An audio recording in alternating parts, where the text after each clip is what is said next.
Before we start the episode, I just wanted to say Brandon has now said that Skyward 3 will not be called Nowhere. The publisher hasn't announced the actual title yet, but when that comes out, I'll edit the title of the video with it. Also, we didn't realize when we recorded that Peter in December said the book won't actually have dual viewpoints because we actually will have the Skyward novellas, those audio novellas instead. So you can just disregard us blabbing about that, but hope you still enjoy the episode. Welcome to Shardcast, the Brandon Sanderson podcast. We're a bunch of mega fans giving you the news, discussion, and of course, a whole lot of opinions about Brandon's works and the Cosmere. I'm Eric, and joining me is Ian. Hey, I'm Weiry. Also joining us is Shannon. Hi, everybody. I'm Gray. And lastly, at an interesting angle is Jessie. Hello, I'm LadyLameness, and I'm taking over Argent's segment of doing show and tell. Also, Eric said I could do this like 2 weeks ago. That's true. I totally forgot that, though. I totally forgot that. So I started crocheting in December, and I really like it and wanted to show off my projects. And I made this little pink llama because my friend is really into llamas and alpacas, and she's going through a hard time at the moment. So I made her this. We're putting together a care package, and I'm giving it to her tonight. Sorry, you started in December. We're recording February. You got this good in 2 months? She's been crocheting a lot. Yeah, I've done a lot of crochet. I did enough crochet that I had to kind of stop doing it as frequently because it was causing me like physical pain. That's true. This is entirely a legit story. The craft community will definitely welcome you. I think that's a common problem. This is awesome. I've started putting things into arting, but I vote that we replace all of Argent's. We replace all of Argent's show and tell with Jess. Yeah. From now until forever. You say that as if I'm not going to do this every time I'm on the podcast and show something else off. Just every time Argent's about to start, just like cut away to like a little clip. Like, we'll something up into the frame. Yeah. We'll pre-record other segments and just edit that over what Argent's doing. Exactly. Just like over his face. Yeah. So Jess has a very interesting setup for Shardcast, but the audio is pretty good, and so I apologize for the interesting angle. We've tried a lot of permutations of things. It's fun. I mean, we're doing this very deliberately just to show off my amazing bookcase. Yes. It's definitely the reason. It's definitely the reason. Definitely not that your computer just refused to work. I'm recording all of this on a phone. It's very interesting. Yeah. Great. So, well, this podcast is going nowhere already. So I'm Chaos. And what we're going to do today is we are going to talk about predictions for Skyward 3, which tentatively is still titled Nowhere, which is an interesting choice for it. Yeah, it's definitely a choice. I don't hate the name. I don't see what the issue is. I mean, I think it's like whenever you try and Google something that has such a generic title, it makes it really, really difficult. So it's sort of like, I'm just like, I was raised in the 90s, and like, you know, when search databases were just becoming public use, and you try and look up things and you always didn't get the thing that you wanted. And I'm just like, stuff like this just flashes me right back to like the 90s of just, oh my God, why would you do this to the poor databases? I'm just excited I get to make that joke and run it into the ground. Imagine what we'll lose if he chooses if he chooses something else. These reactions are going nowhere. These predictions are going nowhere. I'm so sorry, everyone. I would put a stop to this, but unfortunately, I'm across the sea at the moment and not there to strangle Eric. Yeah, that's true. Yeah, he didn't tell us he's going to be making these jokes. This is totally new to me. This is new. Come on, we all knew that this was gonna. I knew this was always gonna happen. I mean, I'm not surprised. Yeah, I'll say that. Yep. We did lots of prep work for this episode. Jess did, but I actually read the whole book. Sorry. I read all of Starsight. Yeah, I read some of it yesterday. I read Starsight when it came out. Yeah, we're doing great. My prep for this episode was glancing at chapter summaries, and then I specifically did sit down and read the epilogue. Yeah, I chapter 45, the surprise chapter. Yep. In Starsight. So, Brandon, when Rhythm of War came out, Brandon sent out a newsletter, and the thing that the sample prose that he did was the first chapter of Skyward 3/Nowhere. And that, so what happened in that, Jess? So it's the very end of Starsight is the very start of it. So Spencer going through the portal into Nowhere with Embot. And then she is there for like a brief second and then comes out in the middle of a jungle. And Embot gets very upset with her for what she did and for leaving him behind. And of course, like, he's upset with her in the final scene in Starsight as well. So it's just kind of a continuation on from that. And then the scene kind of cuts off. Yep. And I don't know, I thought it was pretty good, but certainly I would say going out of Starsight, Embot and what happened to Embot was, that was heartbreaking, reading that. And so Embot being really furious with Spencer, I'm like, yeah, you know what? They really do need to deal with that. So that checks out here. I'm really glad that he is that upset, because that was, at least from his perspective, like a really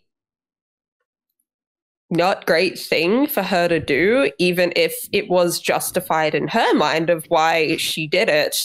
It doesn't reduce the feelings of abandonment and the fury of being left behind that I can imagine Embot had. So I think his reaction in the sample chapters was actually stronger than at the end. And I think this is largely because he was having trouble thinking at the end. He was saying his thoughts were slow. But then as he got closer to the portal, everything started speeding up. And I got the sense in the sample chapters that he was having those faster thought processes, and by having that, like, all the emotions kind of came rushing in, he wasn't in that mind fog anymore that was clouding everything and making it harder to think and feel.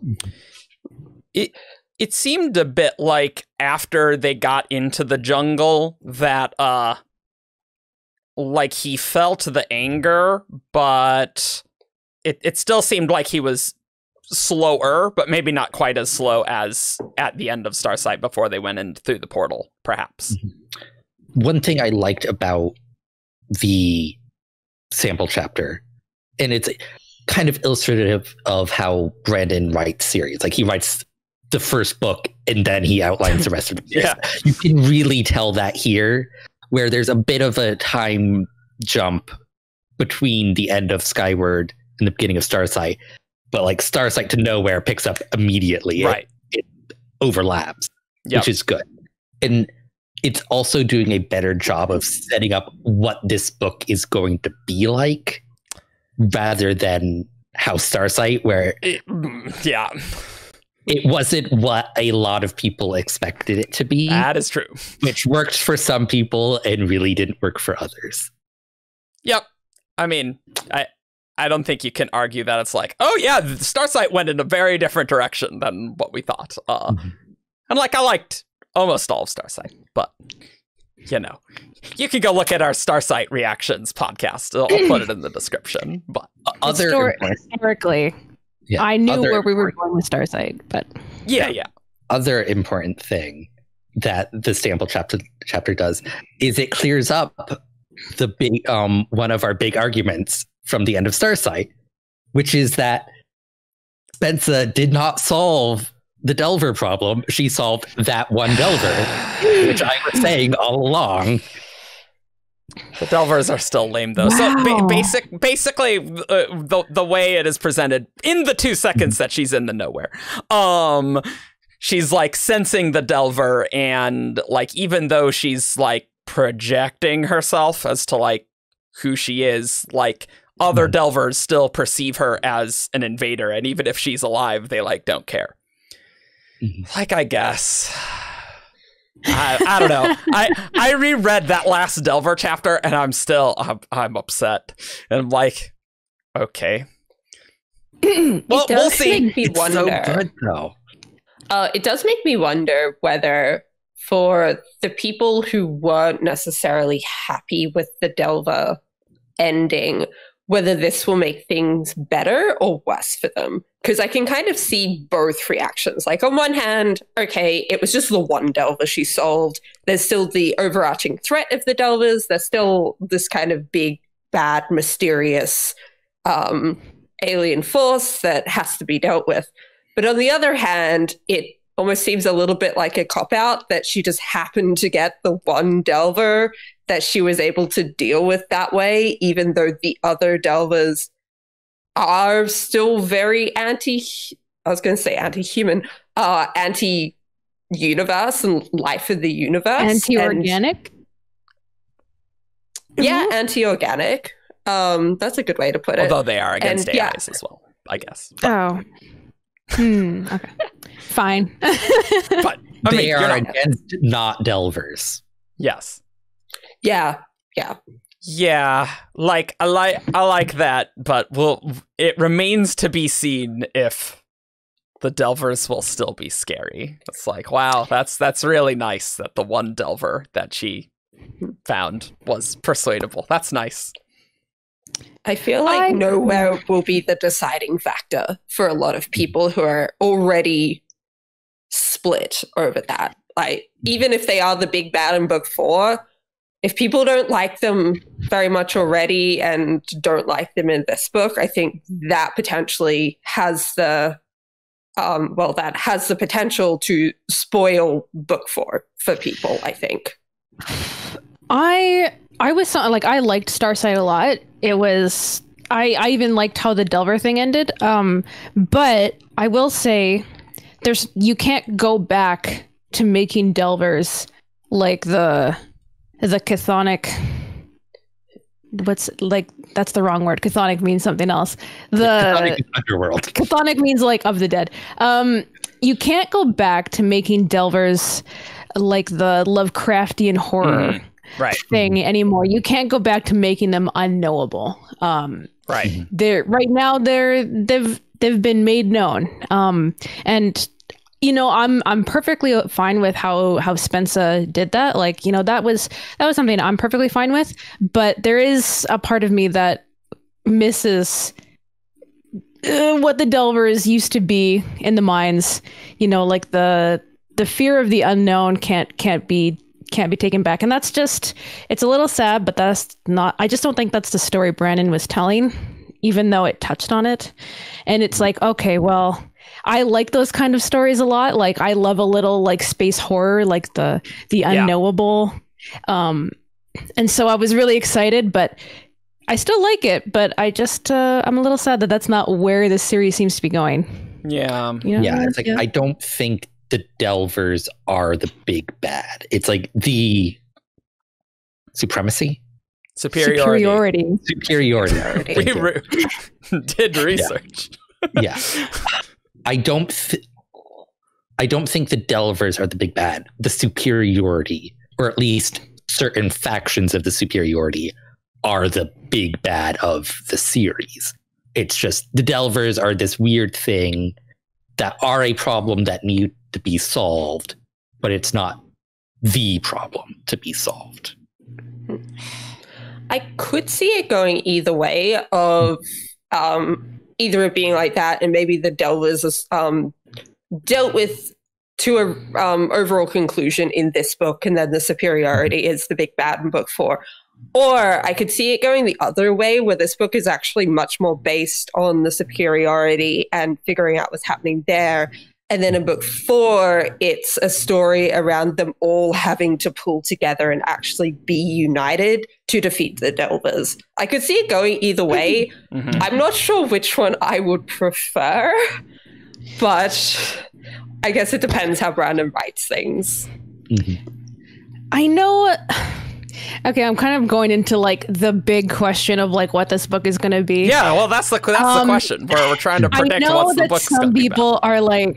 I know that some people are like, listen, is this going to be Delver Flight School again? No, I know it's not going to be Delver Flight School. But that's the joke, right? That's like that's the phrasing to make it funny. That's the phrasing to make a little bit light of it. It's fine. I think there is something to it in the fact that it is going to be the Spencer show again, in terms of it's going to be her going around to her adventures, probably figuring out. I think this is going to be Delver centric in a way that the first two weren't. For book 1 was Detritus, book 2 was the Superiority, book 3 the Delvers. That makes sense to me. And it's sort of like my instinct at the beginning, hearing the negative reactions to the idea of this book being like Spencer and the Delvers, was like to try and like defend it. But then I was like, you know what? No, it's like that. I think that I do agree. I do think that's what the book is going to be about. Mm-hmm. It's just I have to be okay with the fact that some people aren't going to like that, which is. It was really interesting because I think on one of his Skyward 3 updates, Brandon was saying how originally he was going to try and have, in Starsight, people in Skyward Flight go with Spencer. And apparently book 3 was always going to be kind of Spencer on her own. And then when he changed book 2, because he realized that didn't really make sense, which is fair, honestly, that it already kind of stretched plausibility that it worked with Spencer, to be honest. That it's just, wow, we're still not going to see a lot of the characters previously. And particularly with the novellas that he's talked about recently, and saying that that's going to more follow what's happening on Detritus, with Skyward Flight, with Jorgen, and their struggles. It makes me wonder whether that's going to be in the book at all. And I know I'm not particularly thrilled by this idea. And that was a problem I had with Starsight. And I think if they're being removed and put in their own novellas, then yeah, I'm going to like the novellas, but it makes me wonder if I'm actually going to like this book. Yeah. That was the exact point I was about to bring up. It's sort of that Brandon saying that he's going to be covering the Skyward folks in separate novellas. It was like the confirmation to me that it's sort of like it's going to be more similar to Starsight in this sense. I totally think that's going to be the case. I'm fine with it. I'm here for Spencer. I know other readers aren't necessarily only here for her. Yeah, and like I'm with Gray on a lot of things, where it's like I didn't have an issue in Starsight with like Skyward Flight not being around, because coming out of Skyward, Spencer, like in my mind, like this has always been Spencer's show, and like Skyward Flight were just like supporting characters. So when like they weren't in the next book that much, it didn't bother me. So it's like it's still not going to bother me for Nowhere. So it's just interesting, like how people get different expectations from the same books. I think as well, because Brandon said back when, I think it might have been the first update, but a while ago, that this one was going to be much more split POV. And there was a lot of discussion at the time that it was going to be Spencer Jorgen and be following both of those plots along at the same time. And I think people who like the Detritus story, like I did, were very excited about this, because then we would get more from what was happening on both sides of things. Whereas that's kind of being killed in my mind. Like, I don't think that's going to happen anymore. I think it's more, Another theory I saw being thrown around was Spencer Ember, and I think that's much more likely now, which will be cool. Like, I am interested to be in Ember's head if that's the case, but yeah, it's just not personally the story that I necessarily want to read, but who knows? I might really like it anyway. Certainly, like, going out of Starsight, the core conflict is kind of Spencer Mbot in a way, like that betrayal that Mbot felt, like that really needs to be dealt with. So that makes sense. I just worry more overall in the Skyward series sense. When are we going to see the Starsight, the characters from Starsight, if we're going somewhere else? And like, what are those characters and the purpose of all of that going to be? What's the purpose of the Skyward characters going to be? So I don't think we're going to see a lot of the Starsight characters. Like, I think maybe 2 or 3 of them, but I think the rest of them, it was that book and that's it. Yeah, I think Kuna, Vapor, Braid, and really I think Kuna especially because we know Kuna's going to Detritus. Right. Yeah. Yeah, there's more happening there. Yeah, but like Heisho is dead. Yeah. And Moriyama just got born. Yeah. So like Mortimer was great, right? So I'm just like, oh man, are we gonna see them again? I don't know. Moriyama, nope, baby. Very much don't think so. Yeah, it's just interesting. Book 4. I'm holding out for book 4. Yeah, it's a lot of the things is like this sort of like feels like, oh man, it's normally when you see this like in an ensemble show or something, there are these arcs sometimes where the main character dips away and like they have like their own period of like learning, like a training montage, like when Luke Skywalker goes to Dagobah, there's still lots of plot going on. Like there is sort of like a central like political line in like Darth Vader and the Empire are like more connected with Leia and Han, but Luke is off doing his own thing. I always got the impression like this Delva trip is like Luke's Dagobah trip, except it looks like we're only going to be getting the Dagobah section. Right. Yeah. You know what I mean? Yeah. So it's like it's still really important, but it's sort of it like, and then we come back and then put all the other things into context, like swoop in, save the day, and maybe get like with the novellas. I hope that we get like the quote unquote, the Cloud City and the escaping from the Empire, the Space Worm adventure. This is just, you have to, sorry, all the Star Wars references, I assume that people here have seen Empire Strikes Back. Just hasn't. No, okay. I just named a bunch of the stuff where the main character gets here, wasn't. I will show her. Don't I worry. understood like the start of it where you're like, Luke Skywalker. I'm like, okay, cool. Okay. Following along. Sorry. Nope, okay, no idea. so Luke's over here, Leia and Han are over here, and the two plots are separate, but they connect at the very end. In this case, they're going to connect at the very end, but this is, I assume, book 4 and not going to be touched on in this book. Yeah. Except maybe in like the last quarter or something, given what I think is going to happen in this book. But I have thoughts. I am very excited for whenever that happens, because I agree. I very much think it's going to happen, but in book 4. But I am very excited for that happening. It's like, I thought it was going to happen in book 2, but then it didn't. So it like almost did, but then it's like, I'm just going to have my Starsight crew in the Battle of Detritus. So that it's like it felt like it should have set up for it. Yeah, they just didn't do it. But because I don't think when Spence is away, the other characters are just sitting on their hands. Like we know whatever's going on there is still developing. I really don't believe we're gonna be seeing it. So whatever's going on with Spence had better be interesting. Yeah, like I don't know what's going on with this whole jungle thing. Like, I have a theory about this. I think it's Old Earth. I think she's. I don't know if it's still within the nowhere or if she's just kind of been deposited out somewhere else. But I think she's on Old Earth, and I think we're going to get a bunch of stuff about that, which I would be very excited about. That does sound pretty cool. I wanted to know more about that since it was brought up. Okay, if it's Earth, that means I have to go read Defending Elysium again. Yeah, I should actually really read that. No, but just like I have to figure out what Earth is doing Because like, does Earth still exist in Defending Elysium? I don't remember. Yeah, it does. Okay. Yeah, because it's set in our solar system. Yeah, because in Starsight they said old Earth vanished, right? Yeah. So. Ooh. Yeah. That's a okay. Yeah. Ooh, so, I'm loving this. I was very interested in that when reading Starsight. So it's like that does sound interesting. Yeah, I'm just concerned, but that does sound cool. It does sound cool. We do want to know that.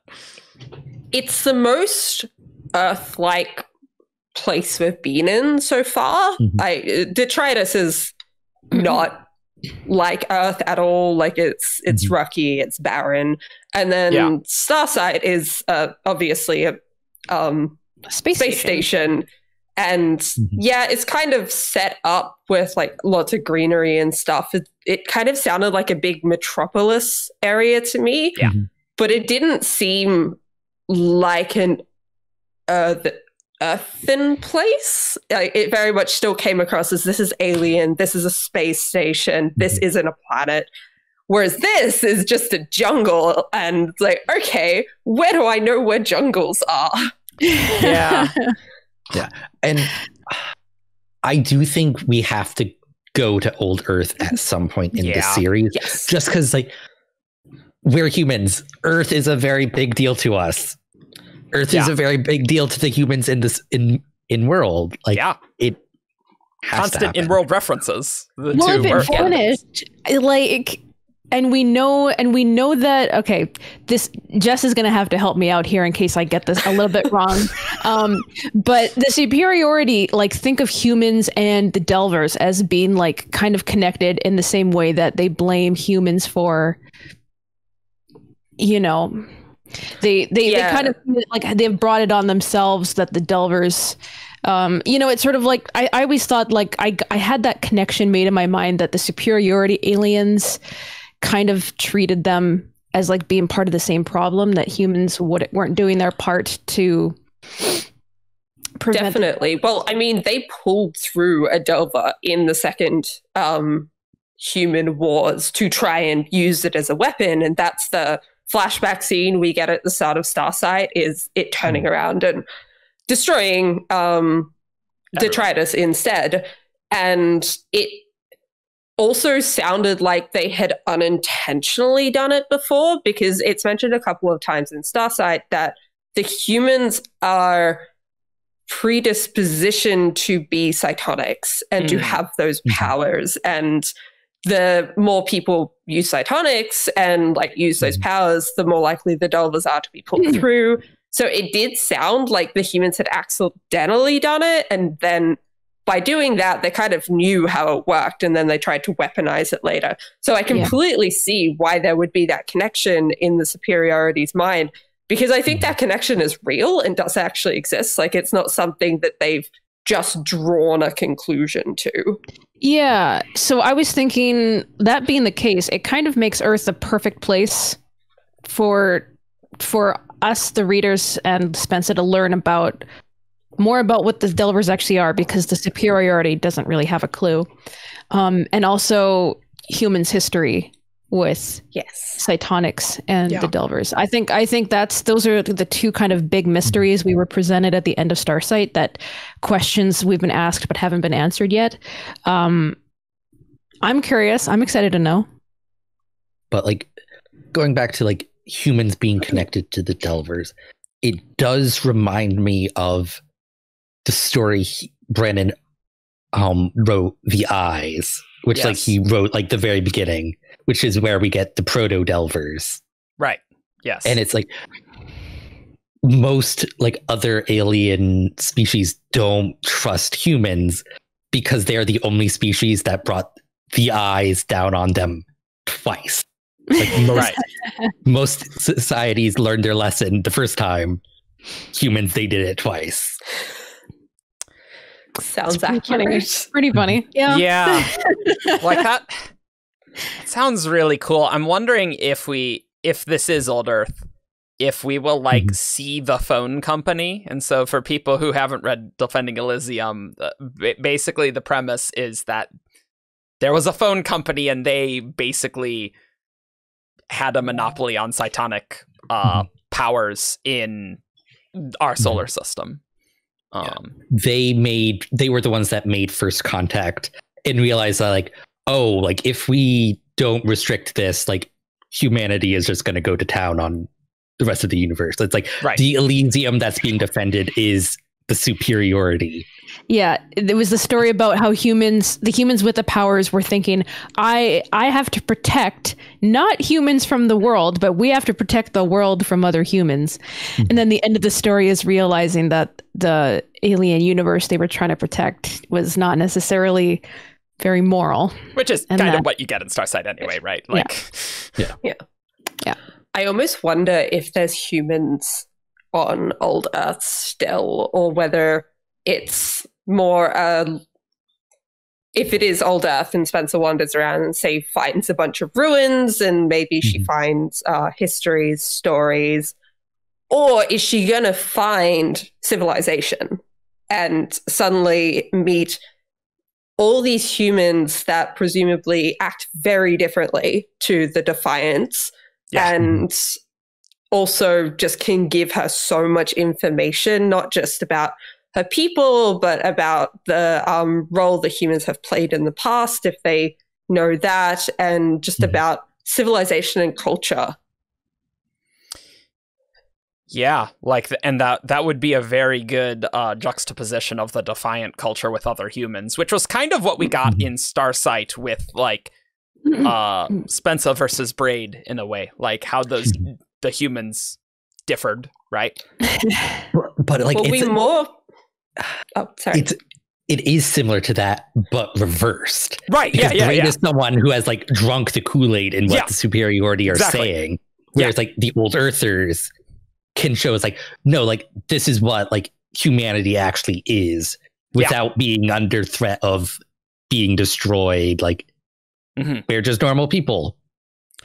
Yeah, I think the that could be ironic cool. thing is, though, that the Defiant society actually fits in pretty well with how the world is today and the idea of wars and militaries. Like, it never stood out to me as being strange that they are set up this way. That's true. And it was more when she went to the superiority and it was all peace, prosperity, but the underlying insidious current of people manipulating behind the scenes, that was weird to me because that's very foreign to me. Right. So it does make me wonder, if she does find humans, will they actually be that different? Like, maybe not quite as militant, but will there be much of a difference between the societies? I think there will be similarities, but, like, detritus was, like, so focused on its, like, survival. It's like, I think they remark on it in the books that, like, their society is suffering because of that. Yeah. Whereas it's like, humans tend to be pretty warlike in general. That can't be denied. But without, like, an external threat forcing those things to be turned up to 11, I think she'll find it familiar but also strange, because, like, it's not the superiority's insidious peacefulness, but it's not Detritus's war fanaticism. Yeah. Well, I'm just thinking of, like, that final line in the epilogue. You know, it's sort of like Braid is explaining Winzik's thinking. You know, it's like I believe in the superiority's values, but Winzik also knows the value of a little violence. Yeah, that's right. Little violence. And so I'm thinking, like, I kind of think this is the case where sometimes villains say things that aren't wrong. Yeah, right. Winzik is doing a little bit of violence, is actually producing the outcome that Winzik wants. He by using a little bit of violence, he's pointing things in the direction that he thinks they should be directed in. You know, it's one of those cases where it's like, shoot, that's so immoral, but it is working. Shoot. And so it's sort of, I wonder if this is also going to have to be a philosophy that Spencer will have to deal with. You know, it's sort of like it was something raised at the very end of Starsight, something that she's going to have to chew on. Well, I think she kind of started to reach that point a little bit earlier than that conversation with Braid when she's faced with the decision of trying to kill her. And like she does make that choice. It doesn't happen, but it's not because of something Spencer does. So I very much agree. I think she's going to have to grapple with that a lot more, and like whether a little bit of violence is going to be what is necessary for what she's trying to achieve. But I think it's going to be wrapped up in that idea that she has tried to kill someone who was a companion and who was a friend in a way. And that I thought was a very big and hard decision for her to actually come to do. And I don't think she's come to terms with that. And I think it's going to be her having to work through that to see whether she accepts that sometimes violence is necessary, even if it's against the people that you don't want to do violence against. And it makes me very interested to see how it's going to progress with her and Braid going against one another, because they very much like Braid is very much a foil to Spencer, and it will be very interesting to see. Was that the tangent you were going to go on? Yeah, I was about to go on about Spencer and Braid because I was going to say there is a part of me, like, I hope Braid is not someone who holds on till book 4. I kind of hope that somehow she can follow Spencer. I want them to interact this book. I want their philosophies to engage and interact with each other. Again, I think their interactions in Starsight were kind of the most crunchy, I want to say, to use one of Alex's phrasings. Like, it's really... There's something really interesting about what's going on between them, and it's the fact that Braid isn't. It's not that she's a very black and white. This is a very easy answer. Like, we can't just say Braid is completely wrong. There's a reason Braid thinks the way she does. I really want to see more of her, and I hope she's in this book. I agree. I think she will be. That's very interesting. I mean, anyone could go into the freaking Nowhere portal if they want. Like, I don't know. Like, yeah.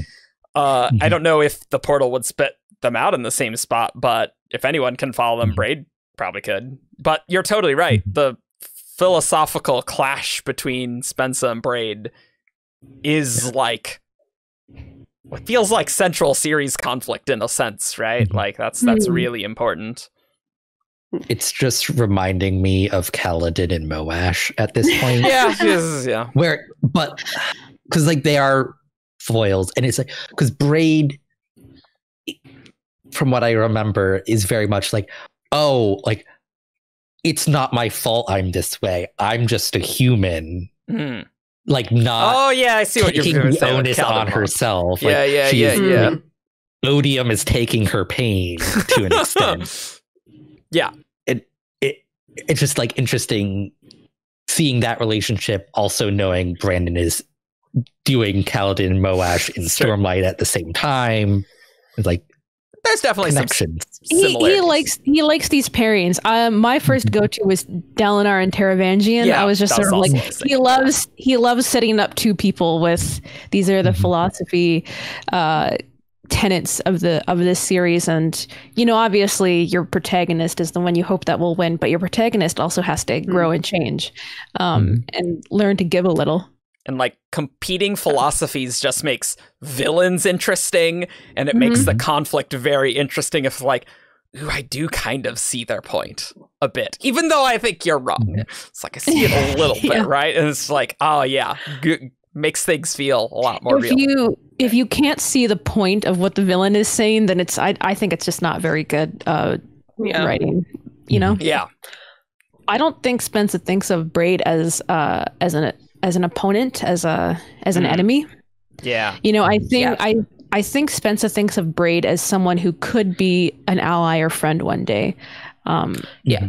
And I think she's going to keep trying to change Braid's mind, because she did see on several occasions that Braid wasn't as sure of herself and wasn't as believing of what superiority thinks as she was telling Spencer she was, even though she still had drunk the Kool-Aid, like there was some redemption that I think Spencer can see and is going to keep trying for. Ooh. Because like the whole part of what that ending was that Winzik was going to take control of the superiority. They said Kuna was dead, but Kuna's not going to be dead. Presumably. Like that would be really, I would be very upset if that was the case. But I doubt it. Yeah. But like, I don't believe it at all. Yeah. I mean, they said a bunch of lies there, so I don't think anyone takes that at face value there. But what if, like, seeing Winzik take control and seeing some of the damage that Winzik causes makes Braid to just waver a little bit more, and then maybe Spencer can get through to her a little bit, and like maybe because it seemed like Winzik still wanted to annihilate the humans on detritus, right? Like, I don't know how much we're going to see of that here, but that could give Braid, like, oh, maybe I'm hesitating a little more than before. Do you know what that makes me think of? What does that make you think of? It's another Star Wars thing that's going to go over Jess's perfect. head. Perfect. Let's just say, like, Spencer is Luke Skywalker, Winzik is the Emperor, and Braid is Darth Vader. Yeah. So I have a few other thoughts that are perhaps not old Earth. These are other just random thoughts percolating in my brain. Head us up. That maybe it's not old Earth, but we have to explore the thread with Alanik, right? And so it could be redone with the Urdale people. Now, granted, I don't think Alanik woke up, right, in Starsight? Nope, she has not woken up. So, her story could be more of like novella story, where like I'm almost wondering if we will get like Jorgen interludes, and so we'll touch on them, but like novellas could like be exploring stuff with Alanik that's like, it's like in the universe, but maybe doesn't like super matter, and so they could be maybe more tangents than filling in the holes, perhaps. But I mean, I do want to see things with the Urdale, and I do want to see things with the Kitson, and I do want to see stuff about Figments. Like, I'm really interested in Figments, so I don't know if Figments are going to be relevant, but I want to see Vapor. I want to see, like, what is up with Figments. But, like, I think Figments are going to be very relevant. Like the fact that Mbot had Figment technology, and I very much think Vapor's coming back at some point. Like I think there is a massive interconnect between whatever's happening with Mbot and AIs and Figments. Like I think that is all interconnected. So I'd be very surprised if Figments didn't come back. I don't think we're going to see the other ones. Sorry, I disagree with you on that. Can you remind me, were the Figments created by the humans, or did they just fight with the humans in the second or third war? They fought with the humans in the first war, I think. Oh, okay. And Mbot, his old ship had Figment technology? Yes, the spy stuff that he used for the drone was Figment technology. The Figments fought in the first war with the humans, and the Urdai fought with the humans in the second war. Right, okay. And the third war was the one where the Defiant Fleet was escaping, and they were the fragments. Okay, great, cool. See, it's great. One of us can remind us, and then you as the listener, you can also remember with us. It's all planned. This is definitely not us not prepared. We got something for every listener, the people who just reread the books and the people who have not. So that's right. It was all part of our carefully plotted design of this episode. Definitely didn't forget to leave myself enough time to reread these books. Yeah, that's true. Maybe starting rereading at 9 p.m. last night was a little optimistic. I admit. Full disclosure, didn't even cross my mind. Like, oh yeah, like start nowhere predictions. Cool. Well, your memory is actually good, Ian, generally. I mean, so if it's not redone, like I think that could be more of a novella thing, but I think we'll see more of the Urdale at some point. But if it is old Earth, then we have some questions, right? Because did old Earth Cytonics transport the entire planet into the nowhere or something? And, like, would the Delvers see that? Because they don't particularly seem to like people in the nowhere or something, right? Like, it's kind of funky. I think that's maybe possible. Alternatively, Acclivity Stone is mined in the nowhere. So it's like there has to be like some sort of terrestrial matter. Yeah, there has to be physical matter for people to interact with. In the nowhere. So it's like the nothing space where like Cytonics go. Like, I don't know if that's the nowhere proper or if that's just like the gateway. There's stages to this. Like there are levels of nowhere. Mm-hmm. I have a couple of thoughts to this. I wonder whether it's... I wonder if it's just the Cytonics or Cytonic beings in the nowhere that upset the Delvers versus minds in general. And if it's just a single planet who are maybe following all the rules of don't use wireless communication, don't have Cytonics, don't use Cytonic abilities, whether the Delvers would actually see them. But also, I was given the impression that the Acclivity Stone came from the nowhere portals, but was mined just outside of them, because the superiority seemed to think that if you put someone in a nowhere portal, then they're going to die. It is really weird. But that might just be the superiority. But I can't remember who brings up the mining of Acclivity Stone. I thought it was Kuna, but now I'm not sure. It's definitely in Starsight. It is, yeah. There's no way humans would know about mining Acclivity. And mining. And it is really interesting how, like, there's the weird symbols by the nowhere portals, and that was similar in the shipyard that was falling in Skyward. So there's something there, but I don't know what it is. And in the caves of Detritus. Yeah. So I pulled up the Coppermine page. Ah, fantastic. And it does say Acclivity Stone can only be found in the nowhere. Okay. So I think the using it as like an execution is that, I mean, if they don't come back out, they might as well be dead. It's sort of like it's an exile, but they call it execution.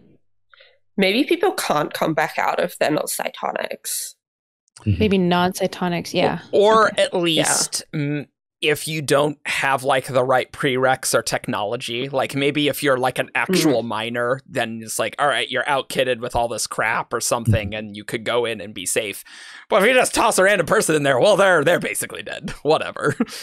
I think it also kind of speaks to the fact that the superiority hasn't bothered really learning about this. Like they have good reason to be scared of the Delvers and Cytonics and all of that, but it also means that they don't necessarily know what they're talking about. Is that oh, Ian just had an idea. What if all those people the superiority sent into the nowhere didn't die but have formed a stable colony on this planet? The idea like just occurred to me.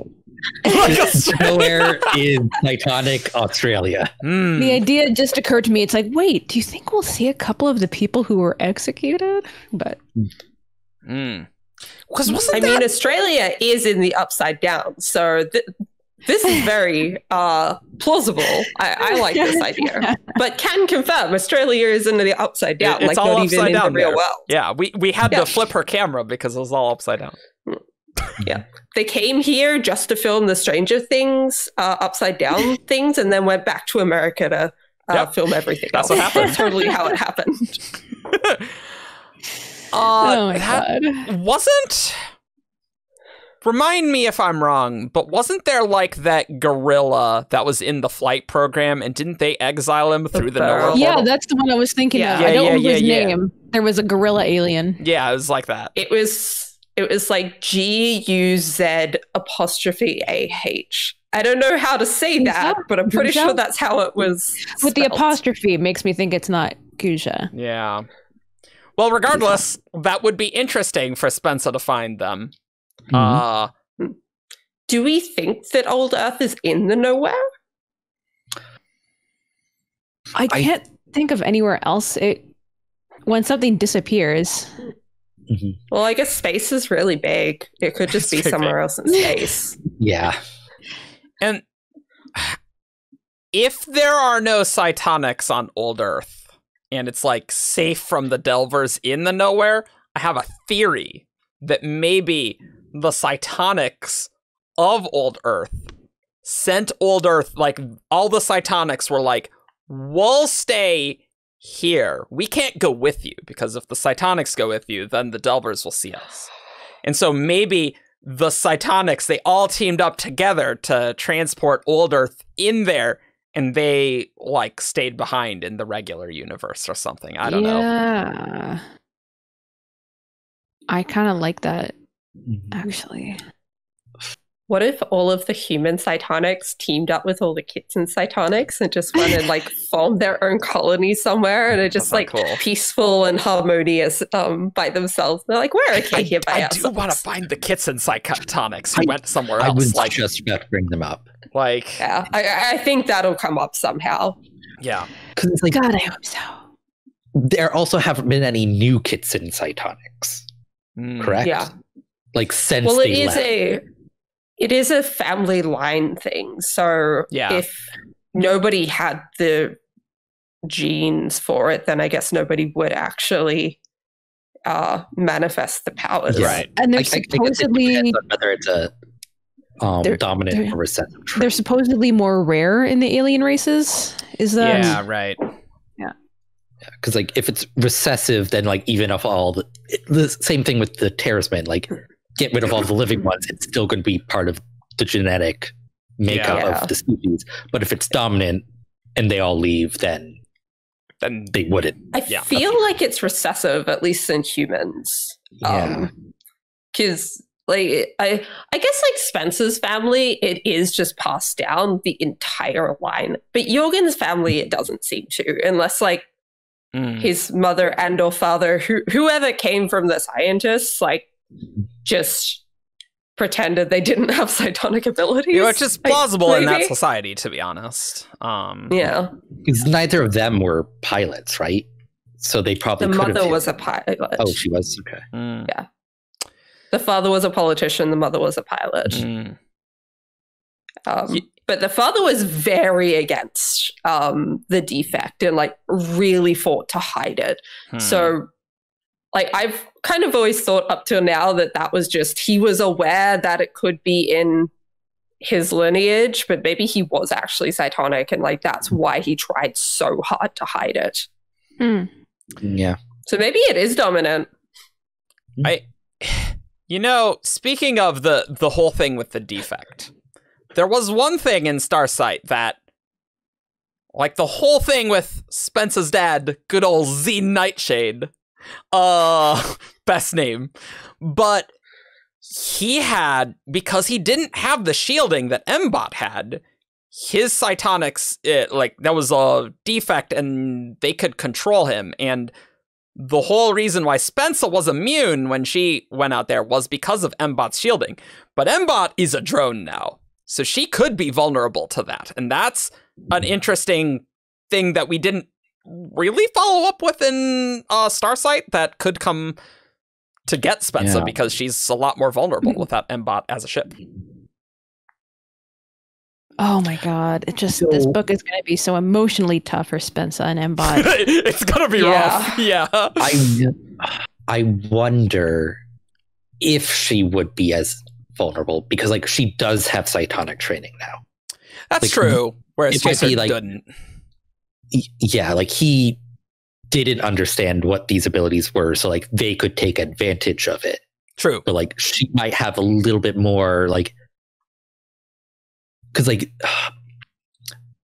they just kind of like overwrote what he was seeing. Like she might, Spencer might have that might still happen to her, but she might be able to like pierce through it a little bit better because she knows that it's possible. Like, and she maybe. like definitely dealt with the most powerful Cytonics in the Delvers, right? Like if anyone's experienced like that, at least checks out. She's very familiar with those sort of mentalic attacks almost, right?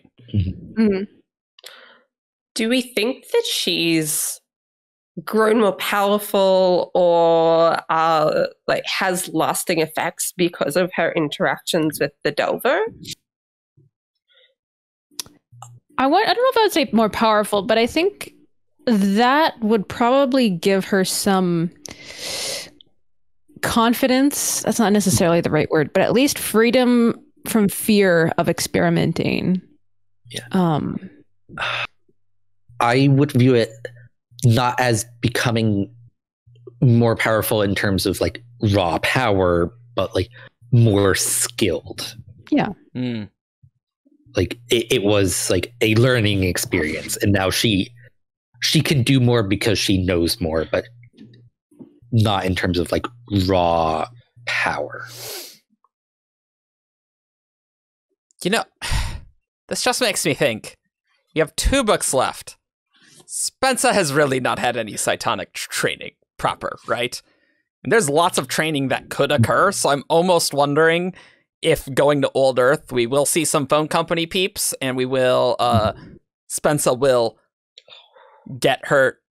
It won't be Delver Flight School. It'll be Cytonic School. Yay! Reddit has said that like the phone company is still out there, and we'll likely see cameos. I didn't know that. Yeah. Oh, that's great. Yeah. I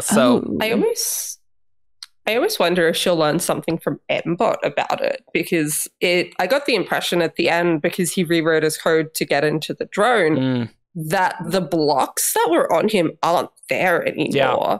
And maybe that means that he can access some, if not all, of the information he had before. And once they get back on speaking terms, maybe he can actually help her by like giving her exercises or information on how to do other things besides go through the nowhere, which like she hasn't even fully worked out how to do. Like she still seems to need to be given coordinates somehow. Yeah. I think the core of this is like we're gonna have to. This is what I see kind of happening, is that we're not going to be getting satisfying answers until Spencer and Mbot have figured out how not to argue with each other. Well, that's true. This is a good point. It's like the emotional work of regaining trust is going to need to happen before we're going to get the an influx of answers and information, which I think is going to be frustrating for some readers. Yeah. It's just, sorry, we're going to have to wait a bit while Mbot discovers what emotions are like, how to deal with the fact that he knows Spencer made a justifiable decision, but it still hurts. And this might be the first time he's ever had to deal with that little conundrum. This feels like it's going to be more of a character-focused book than Starsight was, and possibly even more than Skyward was. And like there was a lot of character building that Spencer had to do in book 1, but yeah, I feel that this is going to be maybe not primarily character focused, but like really character focused instead of plot focused. Like, so Eric's probably going to hate it. Well, that might be. I just don't think Spencer right now has the tools to be able to help Mbot with this emotional work. Like it does take a little bit of emotional self-knowledge to be able to help another person walk through the feelings. Like just scanning through, I've had the actual Nowhere chapter 1 like open, and I'm just it's hitting me. It's like, okay, yeah, Spencer is definitely a teen who doesn't know how to handle another person being mad at her, has, it's like doesn't really know what to say in order to help solve the problems. It's she's reacting with defensiveness instead of understanding. Right. And I'm like, yep. Okay, yep. I can see where this is going right now, in that neither of these characters are wrong, but someone is gonna have to bend. And the person who I think has got to be the first one to reach out to the other it has to be Spencer. Even if just to say something like, I'm sorry, and I understand, and it makes sense that I hurt you. Yeah, I agree. I'm wondering if we're getting dual viewpoints from Spencer Mbot, which I like. If we're getting dual viewpoints, it's probably got to be that. Like, I wonder if they are going to split up, or like I'm just not quite sure how that's gonna work, because like it feels like this conflict is the central conflict of the book, right? Yeah. And so, like, if they're split up, like, will we get to explore that a lot? I don't know. And I would guess like a third of the book. I wouldn't be surprised if, like, not like the whole book, not a majority, but like a significant portion that they have their own thing going on. But baby's first emotions. Gotta work that out. Spencer, Cytonics.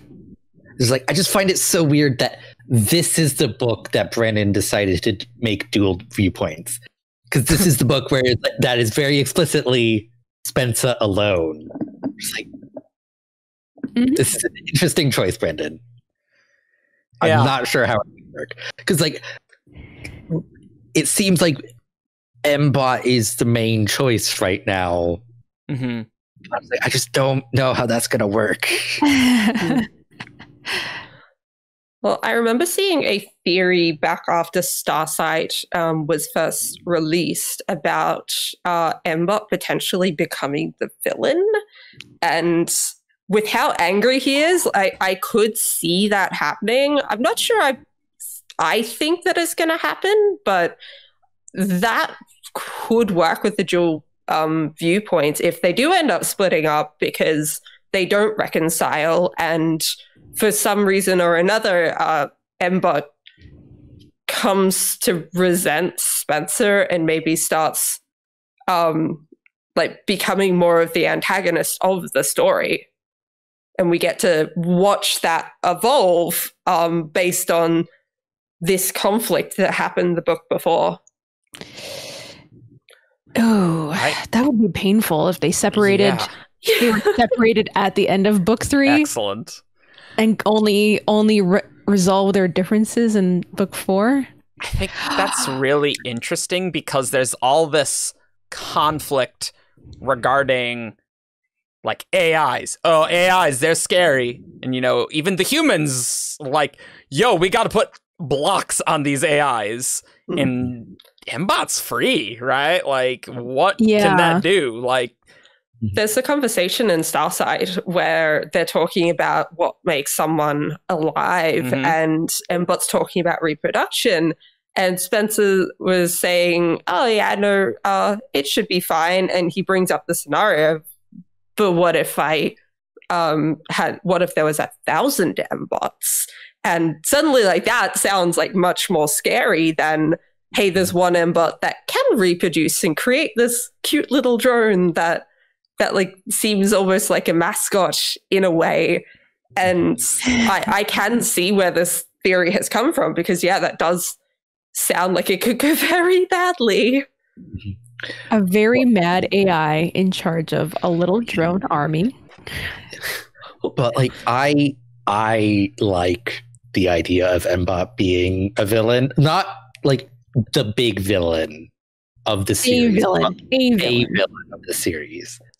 An antagonist for the book, perhaps. An antagonist for the book. I like this greatly. I love soft boys becoming villains. And if Mbot reproduces, I'm wondering if Mbot will become a ship again at the end of this book. I don't know. Something just occurred to me. But, like, what if all the Mbot reproduce and they we get a fleet of M-bots for book 4 for all of the Starsight crew and our Detritus crew. Done. Okay. What if M-bot makes a clone of himself, the original M-bot and Spencer reconcile, but there's a copy of M-bot out there who's evil. Yeah. We could have it both ways, guys. We could have it both ways. We could have it both ways. Our cake could eat it too. And we can have more than one clone. Really. Yeah, exactly. We can have a lot of them. Ooh, I'm so excited. Okay. Ooh. I really like that. I don't know how that's gonna work with them being in a jungle. But they're I'm not interested. Stay in a jungle. That's true. Yeah, that doesn't fit with anything. They're gonna find some wander around the jungle the entire book. That's it. She's gonna walk in a circle for the entire book. Everything will happen. Yeah. Very Harry Potter 7-esque. Yeah. But I think it's sort of plausible that we could get more M-bots for all of our heroes for the last book. Like that could be a thing. And I'd be interested if they will be clones of M-bot or if he will give them different personalities, actual children. Distinct personhood. Yeah. Because there's a difference between cloning yourself and reproducing. Yeah. Yeah. And he can rewrite the code so he could do either, right? Mm-hmm. And I got the impression when he was creating the little spy drone that he wasn't just cloning himself. He was trying to give it some sort of different personality because he was starting to see it as a child, and Spencer just kind of cut that down, plus his coding kicked in and stopped him from doing it. And definitely given where M-bot's character seems to be going, that the idea of free will is so important. I don't think M-bot will give himself the ability to change or alter the clones or babies once born.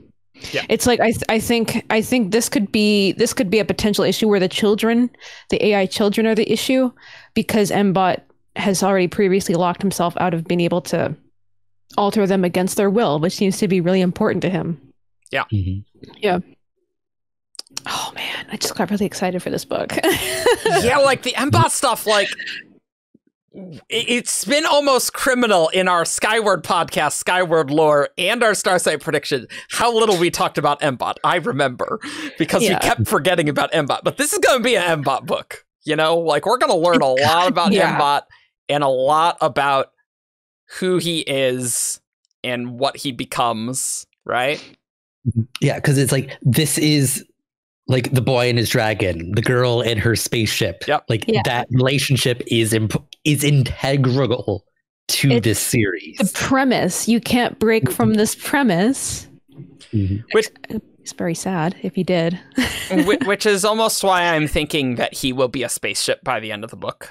Right? Mm-hmm. I think that's possible. I think there's a few different ways the book could end. I'm sure whatever weird crap Spencer finds is going to totally veer this in a different direction. But I'm just going to spitball about the ending. Let's go. One, Spencer and M-bot can go through more nowhere portals and leave in Detritus. Plausible. Super plausible. Yeah. I think Spencer's going to not have to depend on M-bot for travel. Yeah. I think that's kind of important in their relationship, is that she needs him in a way that if he is mad at her and doesn't want to help her, it's kind of very unfortunate implications of he's right now in a position where, or he has spent 2 books being in the position where his feelings don't necessarily matter. He's kind of there as a literal vehicle for Spencer to get around and do her plot. I think this whole thing where he's not a spaceship right now, he's a drone. They have to actually talk to each other as people. I think it's important for the equality of M-bot in the relationship. If Spencer doesn't literally need him every time she needs to travel. I think that's going to be part of what she learns in terms of her Cytonics. This book is her ability. She's going to develop her ability to travel without M-bot's assistance, at least sometimes.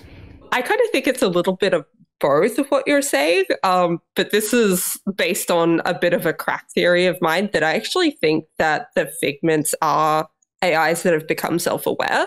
And I almost think that Embot is going to become a Figment where he can take over a ship and help Spencer get around, but he can also take over a drone or just kind of exist in the air as well and not really be an AI anymore. He is then just a person in the way that a Figment alien is a person. Yeah. Ooh, that's so interesting. I was going to say Mbot being a robot, but I like that better. That's interesting. But going back to Shannon about Spencer being able to travel on her own, I don't necessarily agree because Mbot can't travel on his own. Like they need each other in a very similar way to How to Train Your Dragon. Like Toothless and Hiccup need to be together in order to fly. Like that's a pretty good comparison. Yeah. So I'm thinking either Spencer exits into Detritus or Mbot is a new ship and she like jumps to Detritus or something. That's kind of what I'm thinking. I think she has to end up back there at some point, but I think when she does, people won't be there anymore. Yeah. And they'll have figured out how to Exactly. Ooh, that'll be good. Well, right, because they got the slugs and they have Mbot's design. Well, they got the slugs, but they don't know how to use them. And True. I don't think they're going to do the superiority method of torturing them. So I We think do gotta there is explore going to that, be yeah. some time where they have to figure that out. But I also think that Alanic's going to wake up and know more about the slugs and be able to help them in that way. But didn't she not? Well, I guess we don't know what she knew or didn't know, but about the slugs. But like she is Cytonic that knows how to travel. So like could use that knowledge. Yeah. Mm-hmm. Do you think there's going to be a love triangle? I don't want there to be a love triangle. Oh, God. Between who? Spencer, Jorgen, and Alanic. No. I don't think so. I'd riot. I'm just like, that would be a huge shock. I don't. Yeah, especially with like Spencer and Jorgen kissed, right? And I think Jorgen will be friendly but professional. Yeah. He's well known for being friendly but professional. That's for sure. Especially since like we're not going to get extensive Spencer and Jorgen again until book 4. Like I don't think that's happening in this book. Agree. Like setting up a love triangle now, I don't think would be a good idea. I really don't want that to happen. Yeah, so this is like the I'm worst perfectly timeline type fine thing. if like Jorgen and Alanik like develop a friendship and like maybe some readers are like, oh, that's cute, I'll ship them. That's fine. Ship what you want. Yeah, that's totally fine. If it goes into like a canon, like, oh, she's so great, I'm gonna be attracted to her. No, don't do that, please. I'm begging you, Brandon. There'll be a lot of complaints on the Nowhere Reactions podcast if that's the case. I'm wondering, because maybe we'll still get interludes from the Detritus people in Jorgen. Like the problem with novellas is that your mainline readers aren't going to know that they exist. So I feel like they can't be like integral to the overall series story. Like they'll fill in some blanks, I'm sure. Right? But I think they'll be more integral than like the Stormlight novellas are, but they're still going to be extra. Like it's going to flesh out what happens in those interludes. So like we get more context, but like the important bits are going to be in the interludes if there are any. Yeah, I don't see us getting into book 4 and then like requiring the information that we get from the novellas in order to understand what's going on. Yeah. It's even if we start book 4 in like a new place after a little time skip, we should be able to have made reasonable inferences based on what we get from the interludes, which I think we're getting interludes. Yeah. I think they also might get the epilogue again. Right. Yeah. Mm-hmm. Yeah. I think we might get an ending scene where Spencer comes back into the real world and finds out, oh my God, Spencer, this is the current situation as it happens now. So much has happened, and then she has to come in and help solve this big problem that is totally new to her. Yeah, I just had an idea of like how this could all work, and it's another Star Wars parallel. Awesome, perfect. Because it's like episode 4 starts off with like the plans for the Death Star, and then you have Rogue One that are like, okay, this is how we got those plans. Yeah. So like in Nowhere, we get these pieces of information, like these plot points, and then the novellas are like, okay, but like here is how those happened. Here's how we found out that information. Yeah, I think that could work okay. Yeah, it's sort of like Brandon would probably have to have a really strong idea of what happens in those novellas, right now at this point. Otherwise, it's sort of like he's locking himself into something that he might, if this is, I need to change this plot point on Detritus. Oh, I can't. It's already in Nowhere. I think they have all been outlined. Yeah, didn't you say that in State of Saturn? Yeah, that they're all outlined. Yeah. I don't think Brandon would get Jancy Patterson, who's gonna help write those. Is she gonna write them, or they're both. She's going to write them. She's going to write them. There would be no way Brandon would do that unless he knew how that would work, right? That just wouldn't work at all. He just wouldn't be doing that. He's a good planner. We'll say that. Yeah. So with Detritus, I'm very interested to learn more about that planet, because I think there are more mysteries there. Like we were talking before about the Acclivity Stone and the Nowhere portals and how they all have those symbols. Yeah. And those symbols were, as Eric said, in the shipyard. And they're also throughout the tunnel system in Detritus.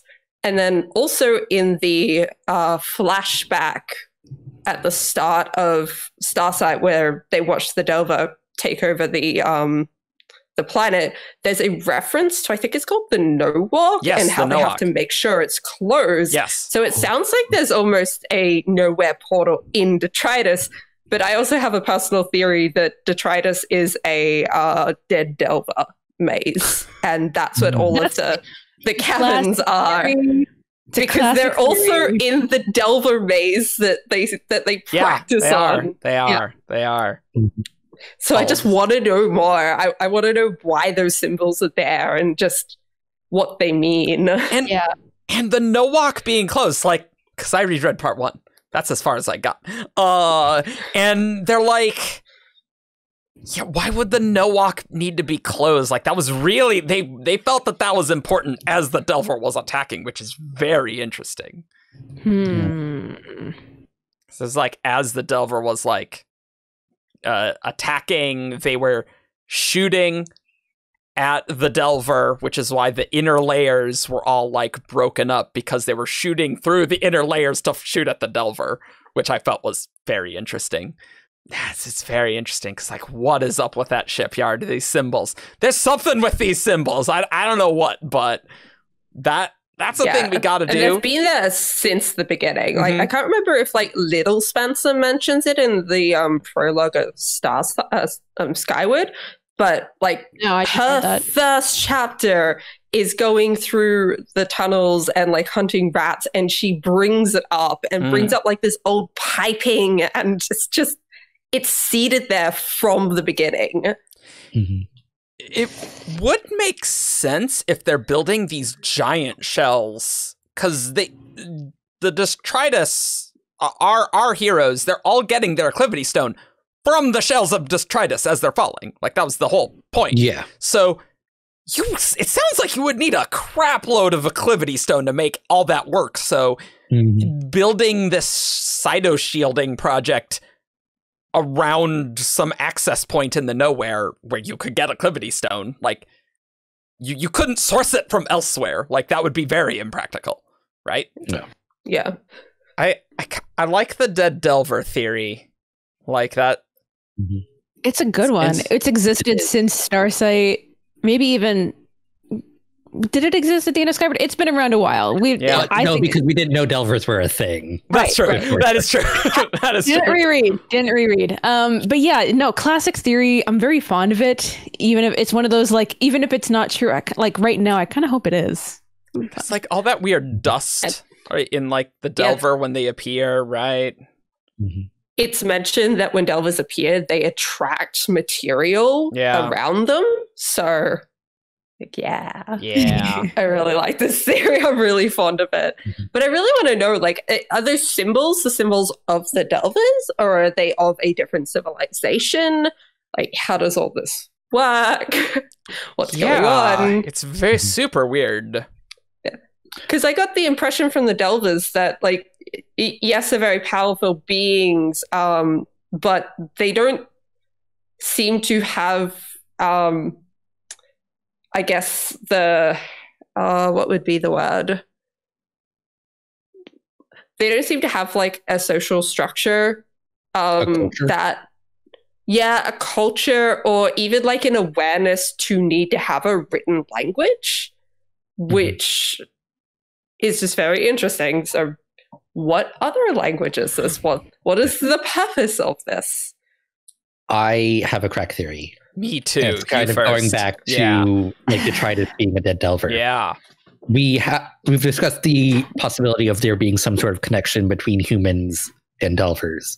Yeah. What if Earth is a dead Delver and that's how they were able to transfer it to the nowhere? What? Oh, that's so crack. I have an even crackier theory. I have a way crackier theory. Okay. The humans of the phone company ascended and became Delvers. And the Delver that Spencer met weren't one of the original Delvers that ascended. It was a newer Delver that didn't understand humans, whereas the original Delvers, I guess they I don't know, they just hate, you know, the original.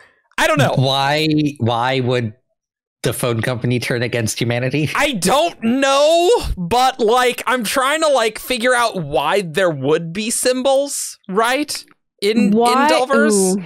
So what if Delvers are planets that become self-aware? What if Delvers become Cytonic? Or like the psychic aftershock of like killing a sentient planet? Huh. Ooh. Oh, that's actually very like the locked tomb.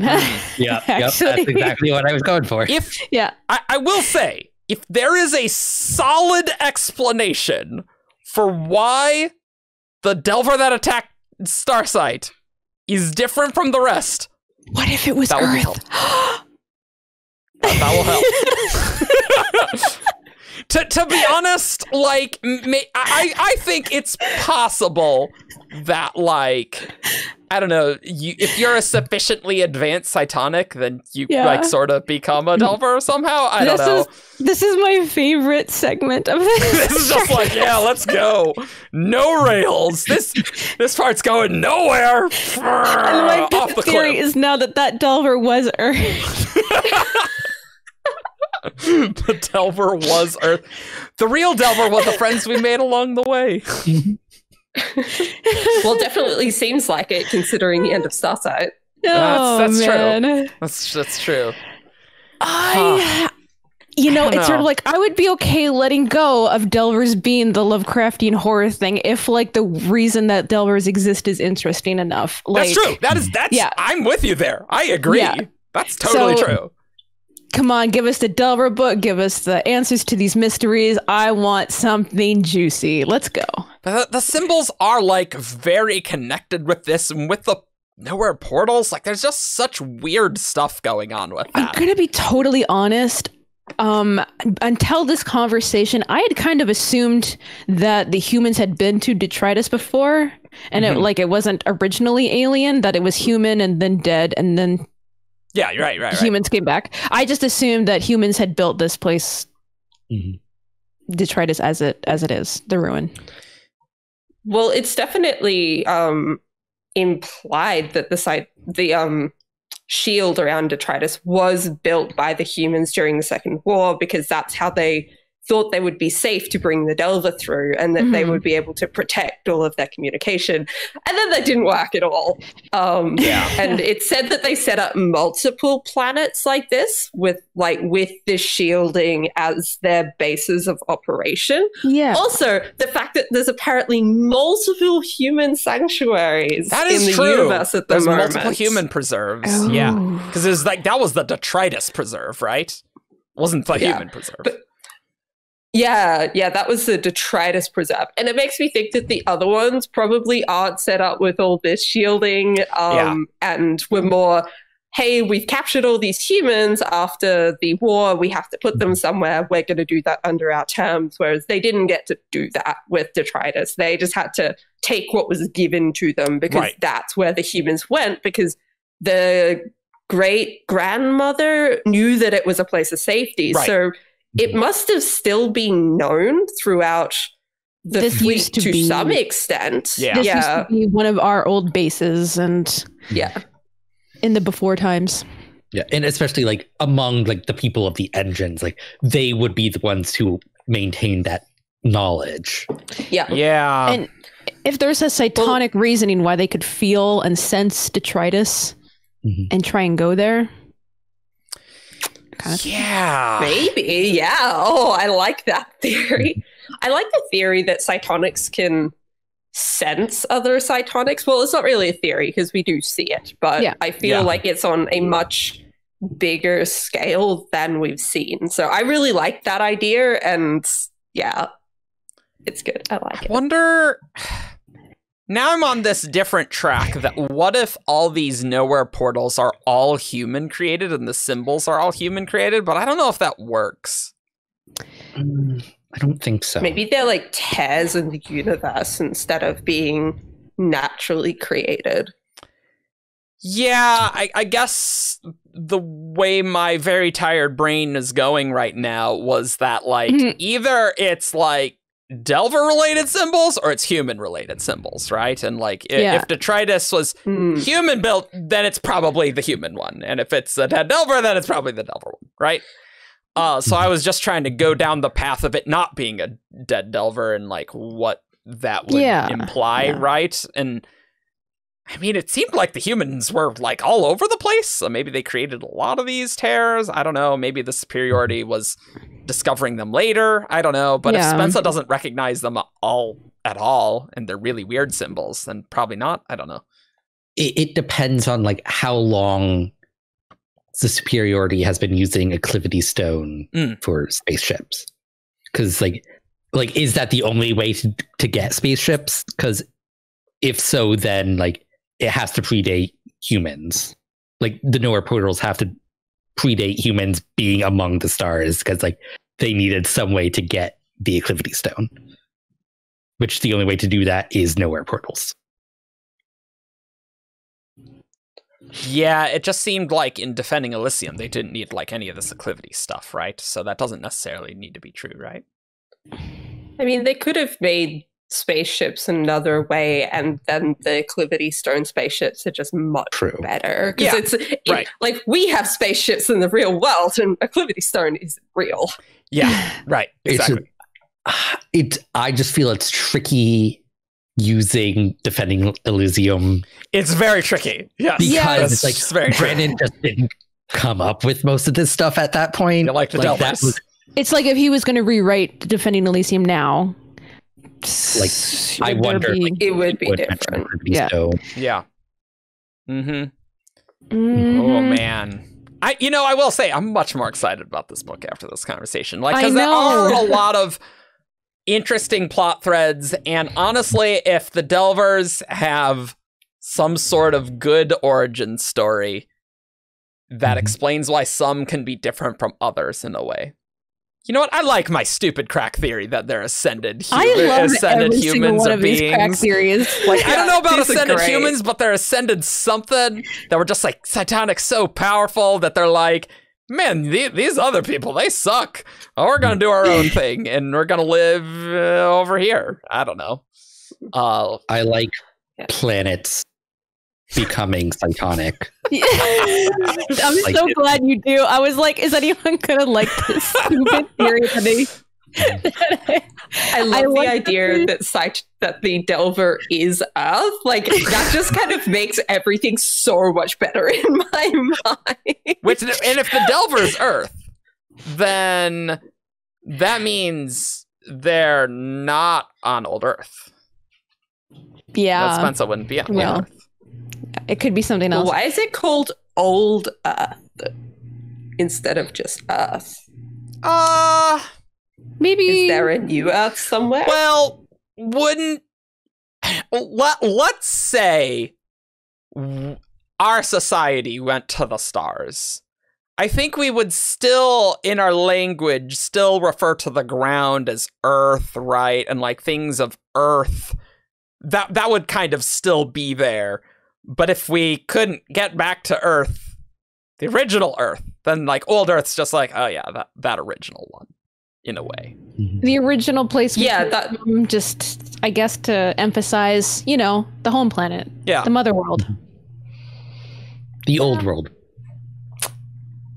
If in the human lexicon or of English of using Earth as just in the same way we use human for people, when sometimes when we say human we mean sometimes we mean human and sometimes we mean sapient being. So sometimes when we say Earth we mean dirt, and sometimes when we say Earth we mean this planet.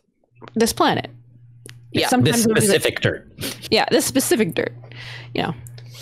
Capital versus lowercase. Probably I would say probably just like a linguistics thing rather than a meaningful. There's another Earth somewhere. Okay. Yeah.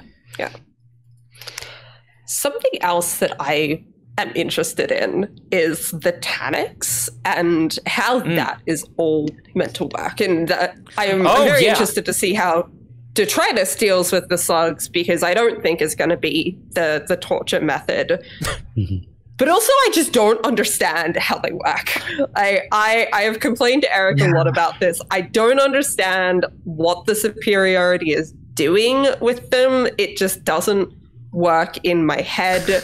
So I want to know more about how you can transport yourself through the nowhere with one of these slugs and not be seen because the slug is on board. It doesn't make sense. So I want to know more about that, but I also want to know more about where they come from and just see if we can get more information on how their Cytonics work, and like whether what you were saying before, Shannon, about Cytonics being attracted to Cytonics, I almost wonder if they're attracted to the nowhere portals, and that's why there's so many of them on Detritus. And of course, the superiority went round and cleared them off all the other planets very conveniently for themselves. But it makes me wonder if those planets had nowhere portals on them. And like one of them was on the Kitson planet. And I don't know if we ever find out if there's the Tanics on Redawn as well, but Kuna, I can't remember if it's Kuna or Vapor. One of them seems to think that Spencer has like figured out how the superiority like do travel with the slugs, because they see one in her apartment, which kind of implied that all of the Erdai knew, but of course that's not quite how it worked, because it was Spencer with Doomslug instead of like actually being someone from the Erdai. But either way, I'm just very interested if they had slugs there and if there's a nowhere portal there, and just how many of these things are around and how it's all interconnected. I wouldn't be surprised if that's a novella topic. Like one of the novellas is like figuring out the Tanics. Yeah. How much did Spencer learn about the slugs? That they exist. Jorgen learned them. They exist. They're Cytonic. They're what are used for Cytonic travel. So she did learn that. That wasn't just Jorgen.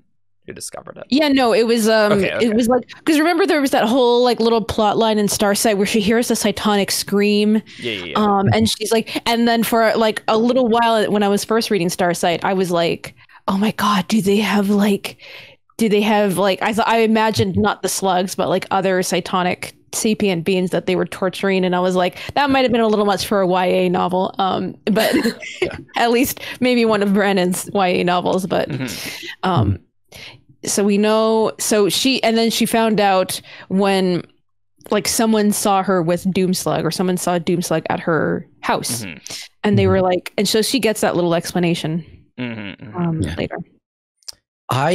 I'm actually very curious on whether or not the slugs are tortured, because it sounds like screaming to a person, but like it might not be an actual pain response from the Tanex. Like they might just have learned to like, hey, this sound makes it so we can teleport, like in like, not the superiority, but the slugs have figured out like, hey, if we like make this sound, like we can teleport and nothing bad happens. And the superiority has just learned how to like to direct the slugs, like, okay, now scream and teleport us. Because parrots can imitate a screaming sound. Like I think foxes sometimes sound like screaming women. Without them being in distress, right? But with, yeah. So like, I'm curious, like, is this an actual like scream of pain, or is this just something that sounds like one? That's an interesting point, because it seems like Doomslug is teleporting all the time. Honestly, right? It seems like that's the only way that she gets around. Yeah, right. Yeah. I mean, if I could teleport, I would teleport all the time. Yeah, right. Exactly. This is going to be a point. I think we talked about this in the Starsight reactions. Where like whether we had some confusion about what was going on with the scream. Yeah. Wasn't the scream just to get the Delver's attention, but in the wrong place, like the moment right before they travel? So the scream wasn't relevant to the Cytonic warping, but in order to like, if we're going to be getting a Delver's attention, make sure it's looking in the wrong place. Yeah, Yeah. The thing that confuses me is the slug is on board. So if the Delver's looking at the slug, wouldn't it then also be looking at the ship? Yeah. And that's the confusion in my head. That is like, the confusing part. Yeah. Like rereading it, I was messaging Eric at the beginning saying maybe it's actually a different slug or like something else that they're making scream somewhere else. And then the slug that they have is just transporting them and not actually the one screaming. But then later on, it's kind of like pointed out by Spencer that it is the slug on board that's screaming. So that's where my confusion comes from with it. I hope there's like a line. You know how when you go from one book to the next, and then in the narrative, there's like a little summary in the text about, and then Spencer learned, and I had learned da da da da da, and then it said very simply and explicitly. So I kind of hope that's what happens. She has like a little, well, I know that the superiority traveled like this moment in the first couple chapters. The other thing that jumped to mind is the fact that Braid is screaming when she's trying to draw the Delver through. Oh, that's true as well. And it's just very interesting because I don't know if that was an intentional parallel or not. And it's not one that I've thought about really before this conversation. It just kind of jumped up to my mind. But interesting. Okay. There must be something there. It's got to make sense somehow, right? I don't know if we're going to get more of an explanation for it. I would really like one, but it might need to be a wob more than anything. Might be. Yeah, might be. Yeah. It's interesting. The Tanex novella. Tanex novella. It's a Doomslug POV. It's not Spencer Mbot, it's Spencer Doomslug. Boom, hot take. You guys are thrilled with that? Yeah, no, it's much less interesting than Spencer Mbot. Brandon has said, like, the slugs are somewhat intelligent. Like, not they are. Maybe not sapient. Yeah. Well, I mean, they are, because Interesting. Doomslug corrected Spence's grammar. That's true. Yeah, I get that was quite funny. Yeah, I rereading that, I was like, oh, that's really funny. Yeah, because I think that's the first time she hasn't just parroted as well. Yeah, I think so.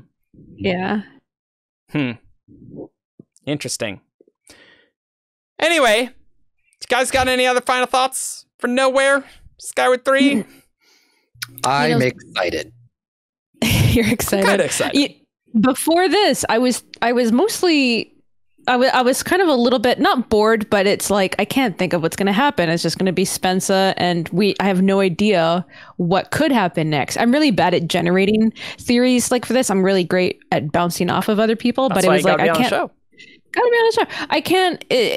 So I was like, it's hard for me to get hyped about something that I can't imagine. It's like, I'm sure I'll be excited when I read the book, but yeah, no, I'm really excited about what we talked about. I'm excited for some Delver answers. Mm-hmm.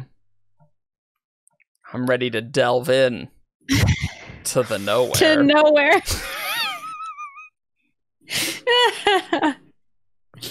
No. Here we go. Jess is like, I'm gonna strangle you.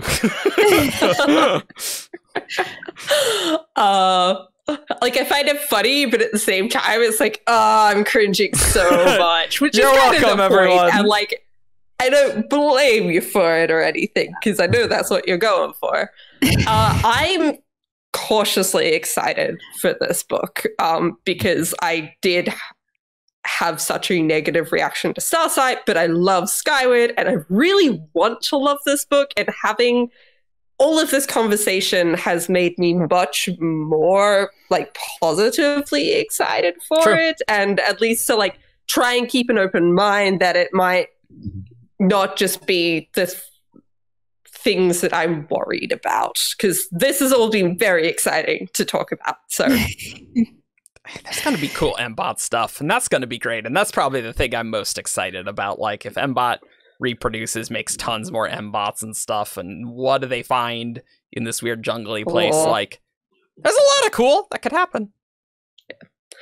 I was definitely more excited after getting the preview chapters, despite the fact that there were several things I didn't like about them, for the idea that this might be Old Earth. And I was like, okay, I really want to know if that's the case. And if it is, I want to know about Old Earth more. So it did pull me in straight away with something that I am very excited to learn more about. True. Same. And then Brennan's going to release the book, and none of this is going to be relevant. It's going to be I'm something excited. Stelver Flight School. No, but Spence is going to learn Cytonics. Spence and MBot are going to have to resolve some things. I'm pretty confident about that, right? Like, that seems pretty clear. Yeah. Well, building answers as well. Yes. Cool. Well, this was fun.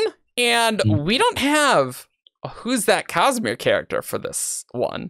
We have a Who's That Skyward character. So we're going to go to so rough. Who's That Skyward character? This character is from Roshar. Menace, Tien, Tom, Raise, Void in drag on a horse. It's time for Who's That Cosmere character? Caw. All right. So, we only got one, but you can send your WTCC, Who's That Cosmere character, or Who's That Cytoverse character, to WTCC@17shard.com. And these guys get to guess. You send 5 clues and a character, and then these guys got to guess. And I mean, look, when we do the Nowhere reactions, we'll need some. So you might as well send a few in. And there's solidly like 2 podcasts they'll appear in. So there you go. So, clue number 1. This character is a pilot. Chaser. It's not Xene Nightshade. Okay. Morning Tide. It's not Morning Tide. I was about to say that. Bim. It is Bim. Hey! We knew Jess was gonna get it. But That's there you go. wow. Amazing. The other clues were this character attempted to flirt. Makes sense. Yep. This character slept in a cot. This character is dead, and this character has blue hair. Yeah, the blue hair one is the giveaway. Which, to be honest, I did forget that Bim had blue hair because I'm like not used to it being in like science fiction land where people just like normally have blue hair, right? But then like rereading part 1 of Starsight, Spencel's like, oh yeah, bad memories seeing this girl with blue hair, and I'm like, I forgot what that's even referring to. It's referring to Bim. Like, oh, that makes sense. That checks out. All right, well, that was a quick segment. Hey, all right, well, we did it, guys. Jess won her first one on the first clue. On the first clue. Yeah, yes, totally planned. You have set expectations now. Yes. Oh yes. no. Oh no. I mean, to be fair, Jess knows more than probably anyone facts about Skyward Flight. So, having written several of their Coppermind articles, and they turned out really good. So, Including Bim's. Yeah, so I was like, oh, well, Jess will get that one. All right. I mean, I shouldn't have got it on the first clue. Like, that was just a guess. No, you always claim it as pure skill. Skill. It was skill, not guessing. Skill. Okay, yeah, I am just the best at this. Yeah. There you You go. saw into the nowhere, and you saw that future, and you grabbed it. I don't know if they see in the future in the nowhere. Don't think that's how it works. They have a little precog. Yeah, So a little bit. Well, isn't it just like Spencer hearing the FTL travel, and that's how it's like seems precoggy, but it's not actually precoggy? it's sort of like the seeming to react to something before it happens. No, but that's because she's hearing the FTL Cytonic talk. Yeah. So Little it's just precoggy. Anyway, on that fun note, you can find us on 17shard.com for all your news, discussion, theories, and fun that you could ever want. You can follow us on Facebook, Twitter, SoundCloud, YouTube. You can leave us a review on iTunes. If you want to support more of this, you can support us on Patreon. There's gonna be a few outtakes from this episode that have very little to do with Skyward, but We went places. and a lot about Star Wars. WandaVision. I've been told that I can't even watch the WandaVision conversation. So Can't watch it. You Okay. kind of spoil yourself. great. Anyway, for those fun total tangents that don't have anything to do with anything, you could go support us on Patreon, I guess. Cool. Well, You we can will. go in our Coppermind art polls that we have started doing. Yes. And there will be a second one for, well, whenever this comes out. Sometime. Yeah. All right. Well, we will see you all next time. Bye. Bye. Bye. Caw. I do a lot of crocheting, and I really want to show it off. So I made this little Oh no. pink Wait, llama. hold up. Sorry, Jess. You're frozen. Yeah? Oh no. Oh, no. Oh, now no. it's back. It was only for Eric, but that's the only one that matters. Yeah. It was like with your mouth like directly open. It was just like it was really amazing. I'm sure we can emote that somehow. Yeah. Oh, it was great. It's all recorded. It's all working now. Oh no, so. I'm green. Okay, there we go. Okay.